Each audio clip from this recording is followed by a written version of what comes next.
அனைவருக்கும் வணக்கம். கடந்த சில வாரங்களுக்கு முன்பாக நான் நாகர்கோவிலில் இருந்து பெங்களூருக்கு ட்ரெயின் டிக்கெட் போட்டிருந்தேன். லோயர் பர்த்து ப்ரிஃபரன்ஸ் கொடுத்து தான் போட்டிருந்தேன். என்னோடய வயசு என்னென்னு பார்த்தீங்கன்னா 32. ஆனால் எனக்கு என்னமோ ட்ரெயின் டிக்கெட் கிடச்சிட்டு, லோயர் பர்த்தே கிடச்சிட்டு. ஓகே, சந்தோஷம். நம்ம கொடுத்த லோயர் பர்த் ஆப்ஷன் கொடுத்ததுனால கிடச்சிட்டு அப்படி சொல்லிட்டு நம்ம ட்ராவல் பண்ணலாம் அப்படி சொல்லிட்டு நம்ம ட்ரெயினுக்குள்ளே ஏறுறோம்.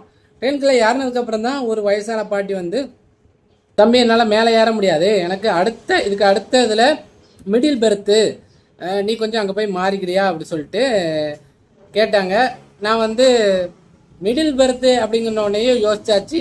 ஏன்னா எனக்கு லோயரு, எப்போனாலும் உட்கார்ந்துக்கலாம், எப்போனாலும் எந்திரிச்சு போய்க்கலாம். மிடில் பெர்த் அப்படிங்கும்போது உட்கார முடியாது, படுத்துகிட்டே தான் வர முடியும்.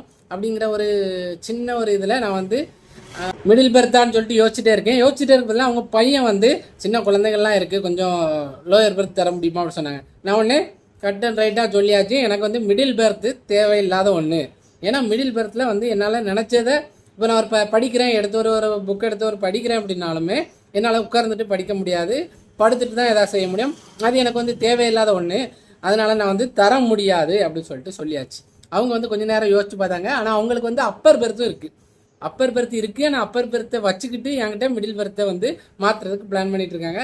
நான் சொல்லியாச்சு மிடில் பெர்த்னா வேண்டான்ட்டு. லாஸ்ட்டில் ஒரு வழியாக அவங்க உங்களுக்கு அப்பர் பெர்த்து தரோம் அப்படி சொல்லிட்டு அப்பர் பெர்த்து தராங்க. நான் உடனே வயசானவங்க குழந்தைகள்லாம் இருக்குது அப்படிங்கிறதுனால நான் அப்பர் பெர்த்துக்கு ஒத்துக்கிட்டாச்சு. ஓகே, நீங்கள் சொல்லலாம் வயசானவங்க குழந்தைங்களாம் இருக்காங்களா, அப்போ மிடில் பெர்த்துக்கு ஒத்துக்க வேண்டியதான்ட்டு. மிடில் பெர்த்து நமக்கு கம்ஃபர்டபுளாக இருக்கும்போது மட்டும்தான் நம்ம ஒத்துக்க முடியும். நமக்கு கம்ஃபர்டபுள் அப்படின்னு சொல்லி தான் லோயர் பெர்த் ப்ரிஃபரன்ஸ் கொடுத்தாச்சு. ரயில்வேயும் நமக்கு லோயர் பெர்த் தந்தாச்சு. அதே அடுத்தவங்களுக்கு விட்டு கொடுக்கணும் அப்படின்னா நமக்கு கொஞ்சம் ஒரு கம்ஃபர்டபுள் இருக்கணும். தனக்கு போகத்தான் தானமும் தர்மம்னு சொல்லியிருக்காங்க. தனக்கு போகத்தான் அடுத்தவங்களுக்கு கொடுக்க வேண்டிய சூழ்நிலை. அதனால அப்பர் பெர்த் அவங்க கொடுத்தாங்க, அதை அக்செப்ட் பண்ணிக்கிட்டேன்.